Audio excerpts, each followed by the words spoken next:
ಬರೀ 17 ಜನ ಮಡಿಕೊಂಡು ನಾನು ಹರಿತೀನಿ ಅಂತಂದ್ರೆ ನಿಮ್ ಕೈಲಿ ಏನು ಮಾಡ್ಲಿಕ್ಕೆ ಸಾಧ್ಯ ಇಲ್ಲ.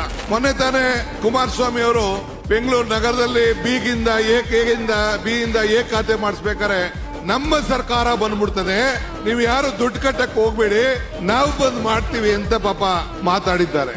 ಅಧಿಕಾರ ಕೊಟ್ಟಾಗ ನಿನ್ ಕೈಲಿ ಮಾಡಕ್ ಆಗದೆ ಇದ್ದಾಗ, ಅಧಿಕಾರ ಇಲ್ಲದೆ ಹೋದಾಗ ಬರೀ 17 ಜನ ಮಡಿಕೊಂಡು ನಾನು ಹರಿತೀನಿ ಅಂತಂದ್ರೆ ನಿಮ್ ಕೈಲಿ ಏನು ಮಾಡ್ಲಿಕ್ಕೆ ಸಾಧ್ಯ ಇಲ್ಲ. ನಿಮ್ಮಲ್ಲಿರುವಂತ ಸಮಸ್ಯೆ ಬಗ್ಗೆ ಬಗೆಹರಿಸ್ಕೊಳಕ್ಕೆ ನಿಮ್ಮ ಹತ್ರ ಟೈಮ್ ಇಲ್ಲ. ಇನ್ನ ಸರ್ಕಾರ ಬರ್ತದೆ ಮಾತಾಡೋಂತ ಅವಶ್ಯಕತೆ ಬೇಡ.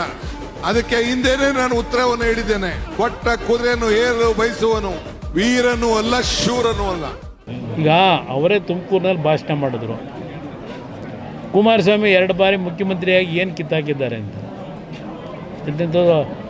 ಅದೇನೋ ಪದ ಬಳಸಿದ್ರು, ಏನು ಹರಿದವ್ರೆ ಅಂತ. 2 ಬಾರಿ ಮುಖ್ಯಮಂತ್ರಿಯಾಗಿ ಹರಿದಿರೋದು ಏನು ಅಂತ ಅಂದರು. ಯಾಕೆಂದರೆ ಎಲ್ಲದಕ್ಕೂ ಸಾಕ್ಷಿ ಗುಡ್ಡೆ ಕೇಳ್ತಾರೆ. ಈಗ ಸಾಕ್ಷಿ ಗುಡ್ಡೆ ನಿರ್ಮಾಣ ಮಾಡ್ತಾರಂತೀಗ. ನಾನು ಸಲಹೆ ಕೊಡೋದೇನೈತೆ, ಏನು ಕಿತ್ತ ಇಲ್ವಲ್ಲ, ಹರಿಯೋ ಕೆಲಸ ಮಾಡಿಲ್ವಲ್ಲ. ನನ್ನ ಹತ್ರ ಬಂದು ಸಲಹೆ ಏನು ತಗೋತಾರೆ? ಫೋಟೋ ಬೇಕು, ಫೋಟೋ ಪತ್ರಿಕೆಯಲ್ಲಿ ಬರಬೇಕು, ನಾನು ನೋಡಿ ಯಾವ ಥರ ಹೋಗಿದ್ದೇನೆ ಅಂತ ಹೇಳ್ಕೋಬೇಕು.